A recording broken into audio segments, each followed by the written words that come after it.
नमस्कार दोस्तों, आज हम लोग पेपर 3 यूनिट 1 फिजिक्स की छठवीं क्लास लेके आए हैं, 6th क्लास लेके आए हैं, जिसमें हम लोगों ने कार्य को पढ़ लिया है, ऊर्जा को पढ़ लिया है, शक्ति को पढ़ लिया है, बल को पढ़ लिया है, इसके साथ ही हमने घर्षण को पढ़ लिया है। आज हम लोग एटमॉस्फेरिक प्रेशर, वायुमंडलीय दाब को लेके आए हैं, जो हमारे सिलेबस में डायरेक्टली सिलेबस में दिया हुआ है। ठीक है, तो चलिए आज हम स्टार्ट करते हैं एटमॉस्फेरिक प्रेशर को। ठीक है, तो आपको पहले चीज़ तो ये बता दूं कि ये दिया कहाँ पे है। तो ये जो हमारे सिलेबस में दिया हुआ है, ये सिलेबस में हमारे यहाँ पर ये आपको देखने को मिलता है कि ये सिलेबस में हमारे यहाँ पर दिया हुआ है। ठीक है, वायुमंडलीय दाब, एटमॉस्फेरिक प्रेशर। अभी तक हम लोग ये टॉपिक पूरे यहाँ से यहाँ तक, मतलब एक हिसाब से देखा जाए तो यहाँ से ये पूरे टॉपिक हम ख़त्म कर चुके हैं। ये टॉपिक हम पूरे ख़त्म कर चुके हैं और आज हम वायुमंडलीय दाब को भी ख़त्म कर देंगे, तो हमारे ये पहला टॉपिक हम लोग का फिजिक्स का ख़त्म हो जाएगा। ठीक है, तो चलिए आगे बढ़ते हैं। तो सबसे पहली चीज़ हमने इसको क्या किया है कि हमने बेसिक से उठाया है, हम डायरेक्टली वायुमंडलीय दाब को लेके नहीं आए हैं, क्योंकि हमको इसमें क्वेश्चन देखने को मिल सकते हैं, जैसे आर्किमिडीज हो गया, पास्कल्स लॉ हो गया, इसके अलावा बहुत से टॉपिक हमें, उत्प्लावन बल हो गया। ठीक है, ये सब चीज़ें हमें इसमें देखने को मिलेंगी। तो हमने पहले सोचा कि हम इसका अध्ययन पहले करें, उसके बाद वायुमंडलीय दाब पे जाएं। तो सबसे पहली चीज़ तो हम ये चीज़ जान लें कि लिक्विड क्या होता है। एक हिसाब से लिक्विड भी होना चाहिए कि तरल क्या होता है। तो तरल यहाँ पे देखने को मिलेगा कि एक कोई भी निश्चित आकृति नहीं होती, इसकी क्या होती है, एक निश्चित आकृति। जैसे पानी है क्या, एक निश्चित आकृति होती है, निश्चित इसका एक आकार होता है क्या, नहीं होता है। शेप होता है क्या, नहीं होता है। ठीक है, तो ये क्या होता है कि ये बह सकता है, मतलब ये एक फ्लो में आगे जा सकता है। ठीक है, बह सकता है, वो क्या होता है, लिक्विड होता है, तरल होता है। जनरली देखा जाए तो द्रव और गैसें, जो द्रव है लिक्विड है और जो गैसें हैं वो तरल होती हैं, लिक्विड होती हैं। ठीक है, इनको अपन देखें कि एक गिलास में अगर जैसे पानी भर दें तो वो आकृति, कोई भी आकृति ले सकता है, अपने हिसाब से आकृति लेता है। मतलब एक हिसाब से देखा जाए तो जो जिस चीज़ में आप भर रहे हो उसके आकार का वो हो जाएगा। ठीक है, ये हम जनरली पढ़ ली कि ये लिक्विड क्या होता है। फिर इसके बाद डायरेक्टली हम टॉपिक पे आएँ कि फ्लूइड प्रेशर क्या होता है, मतलब तरल दाब क्या होता है। तरल दाब क्या होता है आपको देखने को मिलेगा, आपको बता रहा हूँ मैं। देखिए, जैसे मान लीजिए ये हमारा क्या है, पृथ्वी है, ये हमारी अर्थ है, यहाँ पे देखने को मिल रही है। इसमें एक देखा जाए तो यहाँ पे एक एरिया होगा, एक यूनिट एरिया, मतलब एकांक क्षेत्रफल। एक यूनिट एरिया पे जो यहाँ पे बल लगता है, किस पे बल लगता है, यहाँ एक यूनिट एरिया पे बल लगता है। ठीक है, एक यूनिट एरिया पे बल लगता है, उसको हम क्या बोलते हैं, लिक्विड प्रेशर। ठीक है, फ्लूइड प्रेशर, तरल दाब। ठीक है, तरल दाब उसको क्या बोलते हैं, जो हमारी ये एक यूनिट एरिया पे प्रेशर लगता है या बल लगता है, फोर्स लगता है, उसको हम क्या बोलते हैं, फ्लूइड प्रेशर या तरल दाब। यहाँ पे देखने को मिलेगा, यहाँ आप पढ़ लीजिए कि तरल द्वारा किसी तल के एकांक क्षेत्रफल पर लंबवत लगने वाले बल को तरल दाब बोलते हैं। इसका फॉर्मूला भी वैसे ही बनेगा कि तरल के कारण किसी तल पर लंबवत लगने वाला बल या उस तल का क्षेत्रफल डिवाइड बाई। ठीक है, तो F/A यहाँ पे इसका फॉर्मूला देखने को मिल जाता है। यह एक अदिश राशि होती है। ठीक है, यहाँ पे एक अदिश राशि होती है, इसको वेक्टर राशि बोलते हैं। ठीक है, अपन उसमें उसको बोलते हैं क्या, इसको वेक्टर बोलते हैं, उसको क्या बोलते हैं, स्केलर बोलते हैं। ठीक है, तो यहाँ पे आपको ये क्या मिलेगी, वेक्टर राशि देखने को मिलेगी। ठीक है, इसके अलावा इसका मात्रक जो होता है, इसकी जो SI यूनिट होती है वो न्यूटन पर मीटर स्क्वायर देखने को मिलती है, जिसको हम क्या बोलते हैं, पास्कल बोलते हैं। क्या बोलते हैं, पास्कल बोलते हैं। इसका विमी सूत्र भी हम डायरेक्टली निकाल लेंगे कि न्यूटन का ML/T और यहाँ पे L2 देखने को मिल जाएगा, तो ऊपर आएगा तो ये -2 में आएगा, इसके कारण -1 बचेगा, तो ML-1 T-2। ठीक है, अब आगे बढ़ते हैं। तो आगे क्या दिया हुआ है, पास्कल्स लॉ। पास्कल्स लॉ क्या होता है, पास्कल्स लॉ क्या होता है कि जैसे मान लीजिए आप कि ये कोई एक वस्तु है, ये कोई एक वस्तु है, या इसमें कोई एक ग्लास है या एक वस्तु मान लीजिए, एक डिब्बा है, कुछ भी मान लीजिए। यहाँ पे ये पानी भरा हुआ है बहुत सारा। ठीक है, यहाँ पे पानी भरा हुआ है।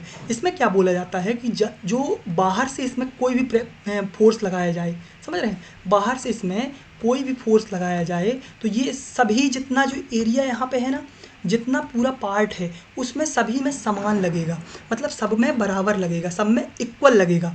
ठीक है, जो ये प्रेशर लगेगा सब में इक्वल लगेगा। ऐसा नहीं होगा कि इतने पार्ट में अलग अलग रहा है, इतने पार्ट में अलग अलग रहा है, या इतने पार्ट में अलग अलग रहा है।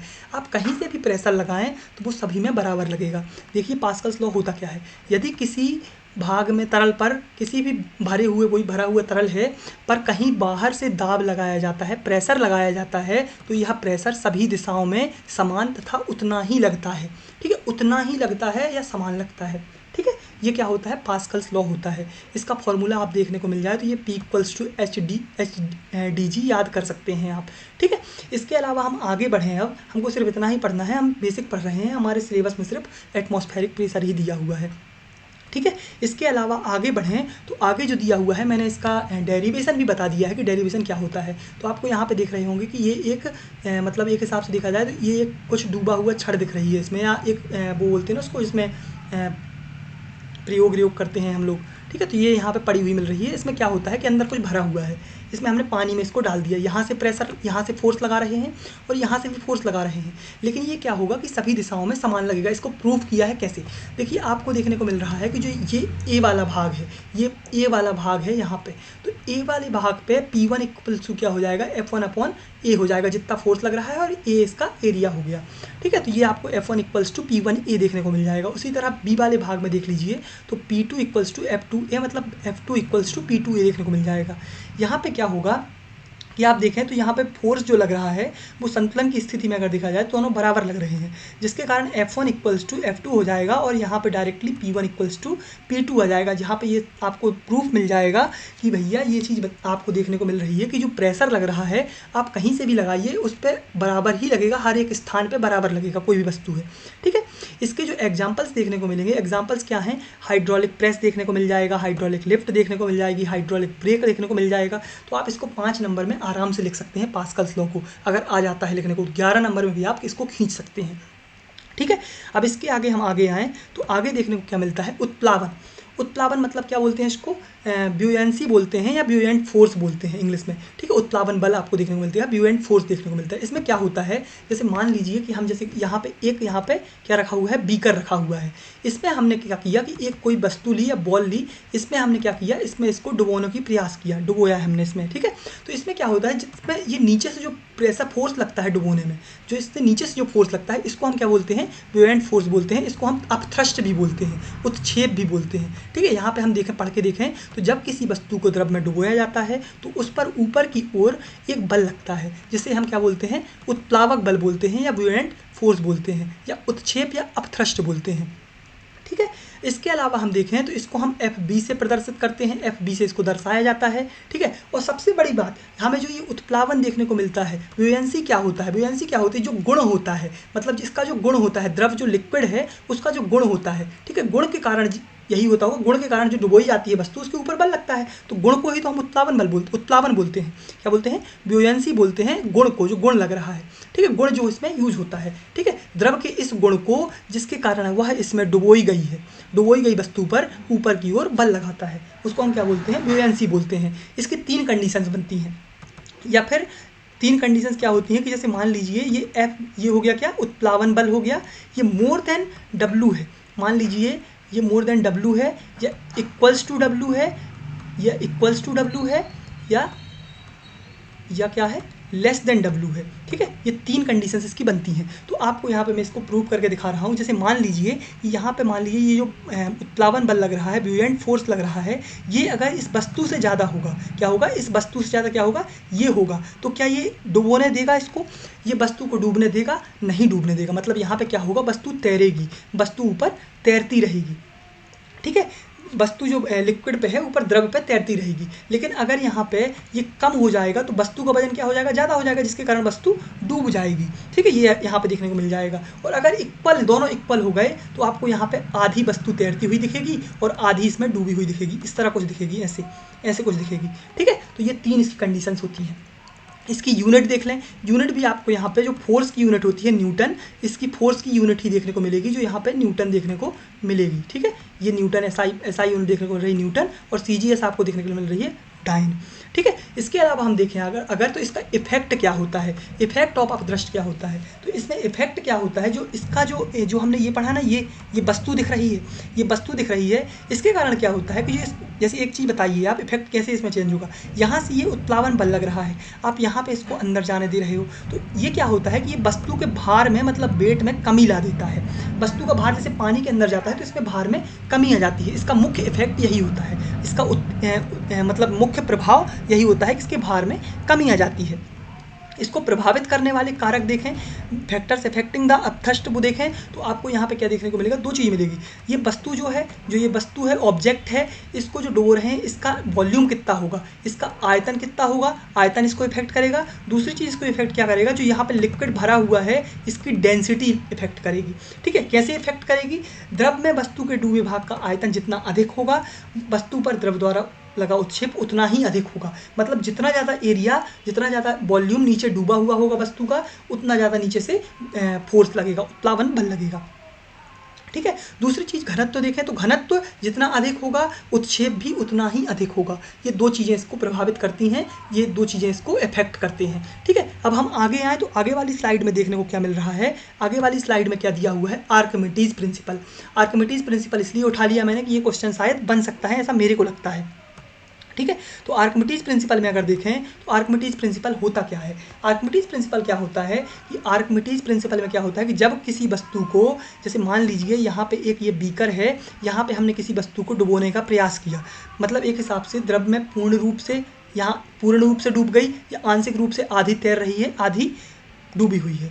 ठीक है, तो क्या होता है कि हमें जनरली देखने को क्या मिलता है, हम पढ़ चुके हैं कि उत्प्लावन बल के कारण इसके भार में, वेट में कमी देखने को मिलती है। ठीक है, तो ये जो भार में कमी देखने को मिलती है, ये जो वस्तु है ना, जो ये यहाँ लिक्विड भरा हुआ है, इसको जितना हटाती है, जितना हटाएगी वो मतलब उसका भार, और जो इसका वस्तु का भार है जितनी कमी हो रही है उसके बराबर होता है। ये क्या होता है, आर्किमिडीज प्रिंसिपल होता है। आपको यहाँ पे देखने को मिल रहा होगा वस्तु के भार में आभासी कमी और वस्तु द्वारा हटाए गए द्रव का भार क्या होता है, आर्किमिडीज प्रिंसिपल होता है।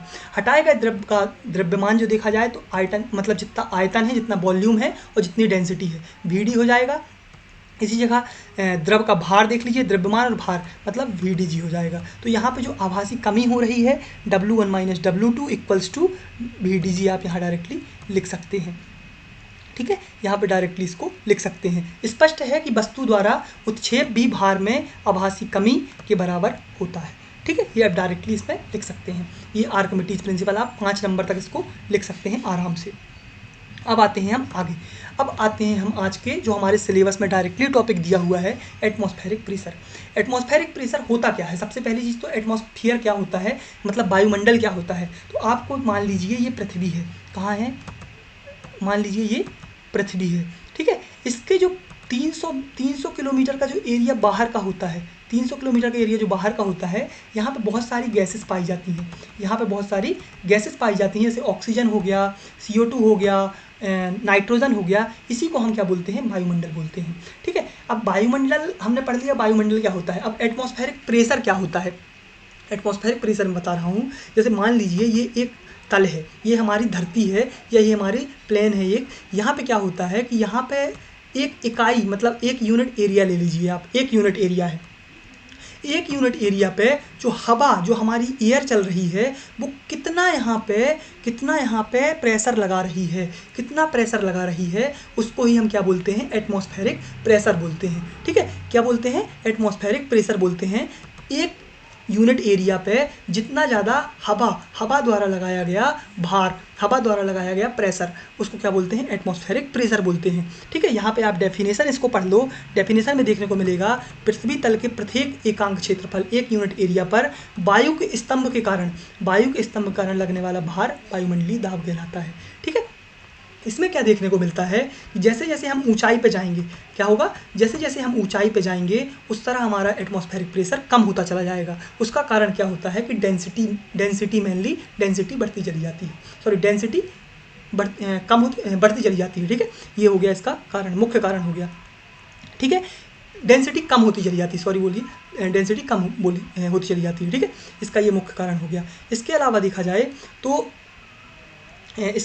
जाए तो अगर देखा जाए तो एक जो यहाँ पे हमने बताया कि 1 मीटर एक यूनिट एरिया है, ये 1 यूनिट एरिया पे कितना एटमॉस्फेरिक प्रेशर लगता है। तो आप इसको क्या लिखोगे, इस यहाँ पे जो लगता है 10 to the power 5 newton metre square. यहाँ पे 10 to the power 5 newton metre square एक यूनिट एरिया पे यहाँ पे प्रेशर लगता है। ठीक है, जनरली अगर देखा जाए तो अब 1 यूनिट एरिया पे ये हमने पढ़ लिया। अगर देखा जाए तो हम एक व्यक्ति हैं, हम एक मनुष्य हैं, तो मनुष्य के शरीर पर कितना एटमॉस्फेरिक प्रेशर लगता है? मनुष्य के शरीर पर 1.5 इंटू 10⁵ न्यूटन मीटर यहाँ पे प्रेशर देखने को मिलता है। यहाँ पे लिखा हुआ है, मैंने स्लाइड में डाला हुआ है, ये देख लीजिए, यहाँ पे लिखा हुआ है। और इसके अलावा मनुष्य के इसमें देख लीजिए तो 1.5 metre square, 1.5 10⁵ newton metre square. ठीक है, यहाँ पे आपको ये देखने को मिल जाएगा। इसके आगे अगर हम बढ़ें तो आगे हमको देखने को मिलेगा टॉर्सली। टॉर्सली देखा जाए तो टॉर्सली में जो वायुदाब मापी, टॉर्सली का प्रयोग बोलते हैं इसको, वायुदाब मापी बोलते हैं। तो जो एक्सपेरिमेंट था बैरोमीटर वाला, सिंपल बैरोमीटर वाला, तो सिंपल बैरोमीटर होता क्या है? सिंपल बैरोमीटर डायरेक्टली आपसे 3 नंबर में पूछ सकता है, तो आप डायरेक्टली यही लिखोगे कि जो 1643 में, क्या 1643 में इटली के एक वैज्ञानिक थे टॉर्सली, जिनने इसकी खोज की थी। क्या की थी? खोज की थी इसके माध्यम से। ठीक है, इसके माध्यम से खोज की थी। यह एक क्या है? वायुमंडलीय दाब मापने वाला एक यंत्र है। यह एक मतलब एक हिसाब से देखा जाए यह एक यंत्र है। इसके कारण हम क्या करते हैं, वायुमंडल मतलब एक वायुदाब मापी है, बैरोमीटर है। ठीक है, इसके कारण हम इसको वायुमंडलीय दाब को, एटमॉस्फेरिक प्रेशर को मापते हैं। ठीक है, इसको हम डायरेक्टली लिख सकते हैं 3 नंबर में आराम से। इसका प्रयोग भी मैंने डायरेक्टली इसमें डाल दिया है, अगर आपको पढ़ना हो तो आप इसमें पढ़ सकते हैं। लेकिन मेरे हिसाब से जितना क्वेश्चन बनता है वो यही है, प्रयोग इसका नहीं पूछेगा, लेकिन मैं आपको इसका बता दे रहा हूँ। जैसे आपको यहाँ पे एक पारे की छड़ दिख रही होगी, ये क्या दिख रही है? पारे की एक छड़ दिख रही है। इसका हम एक हिस्सा यहाँ से खुला रखते हैं, यहाँ से एक हिस्सा खुला रखते हैं और यहाँ से नीचे बंद होता है। ये यहाँ पे खुला रखते हैं और यहाँ हम अंगूठे से बंद करके इसको हम यहाँ पे डुबो देते हैं, किसी भी मतलब लिक्विड में यहाँ पे डुबो देते हैं, जिसके कारण इसका हम कैलकुलेट कर पाते हैं। HDG निकल जाता है यहाँ से। ठीक है, इसको ज़रूरत नहीं है पढ़ने की, लेकिन मैंने बता दिया एक बार कि ऐसा कुछ होता है इसमें। ठीक है, अब आते हैं हम आगे। आगे क्या होता है? प्रमाणिक वायुमंडलीय दाब। ये आपसे 3 नंबर या 5 नंबर में गारंटी से डायरेक्टली पूछेगा। अगर पूछेगा तो क्या पूछेगा? डायरेक्टली पूछेगा, एकदम डायरेक्टली, कि प्रामाणिक वायुमंडलीय दाब या स्टैंडर्ड एटमॉस्फेरिक प्रेशर क्या होता है। अब इसका क्या होता है आपको बता रहा हूँ मैं। ये जो 0 डिग्री सेल्सियस होता है, जो टेम्परेचर होता है, क्या 0 डिग्री सेल्सियस होता है, और जो लैटीट्यूड 45 डिग्री, मतलब आपको अक्षांश देखने को मिलेगा, 45 डिग्री, अक्षांश 45 डिग्री। ठीक है, यहाँ पे क्या होता है? यहाँ पे एक हम 0.76 मीटर, 0.76 मीटर का एक स्तंभ, मतलब एक हिसाब से जो पारा मरकरी का एक स्तंभ लेते हैं। ठीक है, मरकरी का एक स्तंभ लेते हैं। ठीक है, ये आपको देखने को क्या मिला? 0 डिग्री, 45 डिग्री लैटीट्यूड, ये 0 डिग्री सेल्सियस। ये क्या होगा? एक सी लेवल पे होगा। क्या होगा? एक सी लेवल पर होगा। 0.76 मीटर हमने बता दिया आपका पारे, मरकरी का एक स्तंभ। ठीक है, इस पे ही 0.76 मीटर पे ही जो हम निकालते हैं, जी 0.76 मीटर पे ही हम निकालते हैं, इसको ही हम बोलते हैं प्रमाणिक वायुमंडलीय दाब, स्टैंडर्ड एटमॉस्फेरिक प्रेशर। आप यहाँ पढ़ लीजिए, देखिए 0 डिग्री सेल्सियस ताप पर 45 डिग्री लैटीट्यूड, अक्षांश पर, समुद्र तल पर 0.67 मीटर ऊंचे पारे के स्तंभ के वायुमंडलीय दाब को, 0.67 मीटर पारे के स्तंभ के दाब को क्या बोलते हैं? प्रमाणिक वायुमंडलीय दाब बोलते हैं। ठीक है, ये हम जनरली कैलकुलेट करेंगे तो पारे का घनत्व तो आपको 13.6 आपको देखने को मिल जाता है, 13.6 10⁻³ kg/m³। और 45 डिग्री अक्षांश पर, समुद्र तल पर जो गुरुत्वीय त्वरण है, मतलब ग्रेविटेशनल एक्सेलरेशन देखने को मिलेगा 9.8 मीटर सेकंड स्क्वायर। इसको आप डायरेक्टली कैलकुलेट करेंगे तो आपका डायरेक्टली क्या कैलकुलेट होगा? 1.013 10⁵ न्यूटन/मीटर स्क्वायर। जनरल व्यक्ति का अगर देखा जाए तो कितना होता है? व्यक्ति पे कितना लगता है? 1.5। कितना लगता है? 1.5। तो ये आपको यहाँ पे इसको देखने को मिल जाएगा। एक वायुमंडलीय दाब इक्वल्स टू क्या होता है? 10⁵ पास्कल्स। ठीक है, आपने क्या पढ़ लिया? प्रमाणिक वायुमंडलीय दाब पढ़ लिया। इसके आगे हम आगे जाएंगे तो आगे क्या दिया हुआ है? आगे दिया हुआ है कि जो एटमॉस्फेरिक प्रेशर होता है उसकी SI यूनिट क्या होती है। तो SI यूनिट आपको पता है कि प्रेशर की क्या होती है? पास्कल होती है, न्यूटन/मीटर स्क्वायर। उसी तरह वायुमंडलीय दाब की क्या होती है? न्यूटन/मीटर स्क्वायर, पास्कल अथवा पास्कल। ठीक है, इसका मात्रक, इसके 2-3 मात्रक आप याद रखिएगा। ये आप क्वेश्चन 3-3 नंबर में यहाँ से पूछ सकता है। एक याद रखिएगा बार, दूसरा याद रखिएगा मिली बार, और तीसरा याद रखिएगा टॉर। सबसे इंपॉर्टेंट है क्या? सबसे इंपॉर्टेंट है ये टॉर। ये आपसे 100% लगता है कि 3 नंबर में ये क्वेश्चन पूछेगा। तो एक बार, जो ये बार दिख रहा है ना, ये बार क्या होता है? तो एक बार इक्वल्स टू कितना होता है? 10⁵ न्यूटन/मीटर स्क्वायर। कितना होता है? 10⁵ न्यूटन/मीटर स्क्वायर। मतलब एक बार इक्वल्स टू क्या होता है? 10⁵ पास्कल। ठीक है, इसके बाद आते हैं सबसे छोटा मात्रक होता है मिलीबार। 1 मिलीबार इक्वल्स टू होता है 10⁻² न्यूटन पर मीटर स्क्वायर। कितना होता है? 10⁻² न्यूटन पर मीटर स्क्वायर। इसके अलावा हम देखते हैं टॉर। टॉर क्या होता है? टॉर क्या होता है? एक टॉर इक्वल्स टू होता है 1 मिलीमीटर पारा मरकरी। ठीक है, ये अन्य मात्रक है इसका, वायुमंडलीय दाब का एक अन्य मात्रक है। ये आप 3 मात्रक इसके याद रखना ही रखना है। ठीक है, अब आते हैं हम आगे। आगे क्या दिया हुआ है? इसकी समतुल्य ऊंचाई, इक्विवेलेंट हाइट एटमॉस्फेयर की कितनी होती है। अब जनरली व्यक्ति आपसे पूछेगा कितनी होती है, तो आप डायरेक्टली बता दोगे 8 मीटर। क्या बताओगे? 8 मीटर डायरेक्टली बता दोगे। लेकिन इसको अगर आपसे मान लीजिए 5 नंबर में पूछ लिया तो आप क्या बताएंगे? 5 नंबर में अगर पूछ लिया तो क्या बताएंगे? तो आपको इसको पढ़ना होगा। आपसे बता दे रहा हूँ कि 760 0.76 मीटर पे हमने वायुमंडलीय दाब निकाला था। क्या निकाला था? 0.76 मीटर पे हमने क्या निकाला था? स्टैंडर्ड वायुमंडलीय दाब निकाला था, स्टैंडर्ड एटमॉस्फेरिक प्रेशर निकाला था। ठीक है, इसमें क्या होता है? पृथ्वी तल पर जो होता है, मतलब एक पृथ्वी है उसके तल पर क्या होता है? प्रमाणिक वायुमंडलीय दाब पारे के 760 मिलीमीटर ऊंचे स्तंभ के बराबर होता है। ठीक है, क्या होता है? 760 मिलीमीटर ऊंचे स्तंभ के बराबर होता है। आप इसको डायरेक्टली कैलकुलेट करें अगर, तो वायु का घनत्व कितना होता है, मतलब डेंसिटी कितनी होती है? 1.29 किलोग्राम मीटर पर क्यूब। ठीक है, यहाँ पे देखने को मिल जाएगी। यहाँ पे आप डायरेक्टली निकालिए कि h मीटर ऊंचे वायु स्तंभ का दाब जो h मीटर पे है, मान लीजिए एक h मीटर पे है, मतलब वायुमंडल का निकाल रहे हैं ना, वायुमंडल का निकालना पड़ेगा, और 0.676 मीटर पर निकाल लीजिए आप। एक हिसाब से जो वायुमंडल की ऊंचाई हमें पता नहीं है कितना होता है, वायुमंडल की समतुल्य ऊंचाई कितनी होती है हमें नहीं पता, तो हमें इसमें कैलकुलेट करना है। तो हम h मीटर डायरेक्टली लिखें क्योंकि हमें वायु का डेंसिटी पता है, हमें g की वैल्यू डायरेक्टली पता है, और 0.676 मीटर की डायरेक्टली वैल्यू हमें पता है, कैलकुलेट हमने पीछे की हुई है। तो हम डायरेक्टली यहाँ कैलकुलेट करेंगे तो हमारी यहाँ पे 8 किलोमीटर डायरेक्ट देखने को मिल जाएगी।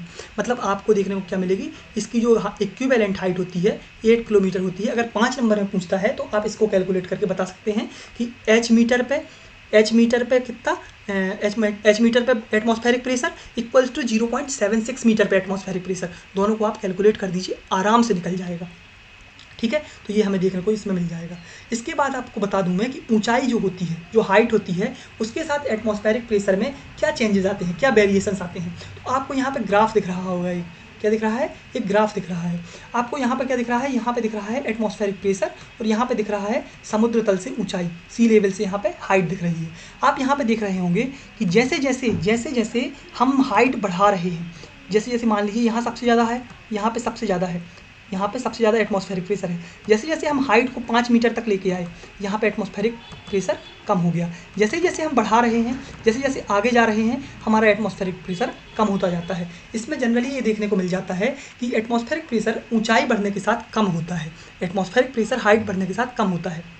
जैसे जैसे हम ऊपर जाते हैं वायुमंडलीय दाब कम होता है। इसके 2 कारण होते हैं। एक कारण होता है जो वायुमंडल का स्तंभ होता है, एक वायुमंडल का एक कॉलम होता है, वो ऊपर जाने पर। दूसरा आपको देखने को मिलता है एयर की डेंसिटी, घनत्व के कारण। ठीक है, ये 2 कारण देखने को मिलते हैं। ठीक है, जैसे जैसे इसका अपोजिट अगर देखें तो हम नीचे जाएंगे तो आपको बढ़ता हुआ दिखेगा। ठीक है, ये हमें 2 चीज़ें इसको देखने को मिल गई। अब factor affecting the atmospheric pressure, कौन से वायुमंडलीय दाब को कौन से कारक प्रभावित करते हैं? तो जनरली यहाँ पे हमें 2 कारक देखने को मिलते हैं। क्या मिलता है? 2 कारक देखने को मिलते हैं। एक मिलता है आपको टेम्परेचर, एक मिलता है वाटर वेपर, मतलब जल वाष्प। एक मिलता है ताप, एक मिलता है जल वाष्प। यहाँ पे क्या होता है कि जैसे ही हमने टेम्परेचर को बढ़ाया, क्या किया? टेम्परेचर को हमने बढ़ा दिया। टेम्परेचर को जैसे ही बढ़ाया तो क्या होता है कि जो डेंसिटी होती है वो कम हो जाती है। जैसे ही डेंसिटी कम हुई, आपने पढ़ा है कि डेंसिटी कम होने के साथ साथ एटमॉस्फेरिक प्रेशर कम हो जाता है। अब इसके अपोजिट में देखा जाए तो जो वाटर वेपर होता है, इसमें भी यही होता है कि जैसे ही वाटर वेपर आया उसमें क्या हो गया? डेंसिटी कम हो गई और वायुमंडलीय दाब कम हो जाता है।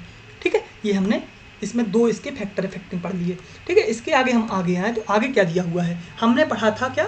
बैरोमीटर। बैरोमीटर के दोष क्या क्या हैं, डिफेक्ट्स क्या क्या हैं। अगर बैरोमीटर आपसे 5 नंबर में पूछ लेता है, 11 नंबर में पूछ लेता है, तो आप इसको लिख सकते हो। मैंने ये एक स्लाइड अलग से ऐड कर दी है। क्या कर दी है? एक स्लाइड अलग से ऐड कर दी है। तो डिफेक्ट्स ऑफ बैरोमीटर आप देख लो तो क्या होता है। आपको पता है कि हमने एक पारे की एक ऐसे ली थी जो ऊपर से खुली हुई थी, यही है ना, ये ऊपर से खुली हुई थी। अब ये ऊपर से खुली है तो आपको ये डर नहीं होगा कि ऊपर से कहीं धूल ना चली जाए, पहला ये डिफेक्ट्स हो गया। दूसरा, ये कांच की होती है जिसके कारण आपको टूटने का डर होता है कि ये कहीं टूट ना जाए। इसको हमको आने मतलब कहीं ले जाने और ले आने में दिक्कत जाएगी। तीसरी चीज़, इसमें कोई भी स्केल नहीं लगी रहती, जिसके कारण हम इसमें कोई भी माप आसानी से नहीं कर सकते। ठीक है, ये इसके कुछ डिफेक्ट्स हो गए। इसके अलावा हम देखें तो इसमें हम पारे का ही यूज क्यों करते हैं, बताइए, इसमें हम पारे का ही यूज क्यों करते हैं, पारे की छड़ का ही यूज क्यों करते हैं। पारे की छड़ का यूज क्या होता है, पारे का यूज क्यों करते हैं, इसका रीज़न भी कुछ और होता है। इसका रीज़न क्या होता है, पहला रीज़न तो ये होता है कि जो पारा होता है, पारा की डेंसिटी हमने पढ़ी है 13.6, जिसकी हाइट लगभग आपको देखने को मिलती है 11 मीटर, मतलब उसकी हाइट आपको कम देखने को मिलती है, ठीक है, डेंसिटी के कारण इसकी हाइट कम होती है। अगर हम पारे की जगह कोई और मतलब कोई भी और चीज़ लें तो वहाँ पे उसकी हाइट लंबाई बहुत ज़्यादा बढ़ जाएगी, जिसके कारण हम उसको जनरली आसानी से यूज नहीं कर पाएंगे, ठीक है। दूसरी चीज़ हम देखें तो ये पारा जो होता है, मरकरी जो होता है, वो चमकदार होता है, जिसके कारण क्या होता है, चमकदार के कारण ये कांच की दीवारों में चिपकता नहीं है, हम जैसे कांच में डालते हैं तो चिपकता नहीं है। तीसरी चीज़ क्या होती है, अपारदर्शक होता है, मतलब पारदर्शक नहीं होता, जिसके कारण हम मतलब माप आसानी से ले पाते हैं। चौथी चीज़ होती है कि ये वाष्प दाब जो होता है इसका मतलब वेपर प्रेशर होता है जो, ये बहुत कम होता है, जिसके कारण ये हमें यूज करने के लिए आगे लेके आता है, ठीक है। तीसरी चीज़ होती है कि जो पारा होता है वो आसानी से शुद्ध अवस्था में प्राप्त हो जाता है, आसानी से शुद्ध अवस्था में प्राप्त हो जाता है। ये कुछ इसके कारण हुए क्योंकि हम पारा को यूज क्यों करते हैं। अब अगर हमसे यहाँ पे बैरोमीटर अगर हमसे 11 नंबर में भी पूछ लेता है तो हम इसको आसानी से लिख लेंगे। अब आगे देखते हैं, आगे शायद इतना ही है आज का, ठीक है, इतना ही है आज का। ये हमने वायुमंडलीय दाब पूरा एकदम डीप में एक एक टॉपिक को पढ़ लिया है, ठीक है। इसके अलावा मेरे हिसाब से इससे बाहर क्वेश्चन नहीं जाएगा, क्योंकि वायुमंडलीय दाब इतना ही दिया हुआ है 11th-12th में भी। इससे मतलब एनसीईआरटी भी मैंने देख ली, 11th-12th भी देख ली, 11th-12th में ही सबसे ज़्यादा मिला है मेरे को, एनसीईआरटी में भी इतना नहीं मिला, ठीक है। तो आज हमारी ये क्लास वायुमंडलीय दाब की ख़त्म हो गई, जिसके साथ हमारा वायुमंडलीय दाब और पहला टॉपिक जो ऊपर फिजिक्स का दिया हुआ है वो पूरा ख़त्म हो गया, ठीक है। तो धन्यवाद आज के लिए, मिलते हैं कल हम शायद त्वरण, वेग और गति लेके आएंगे, ठीक है, धन्यवाद।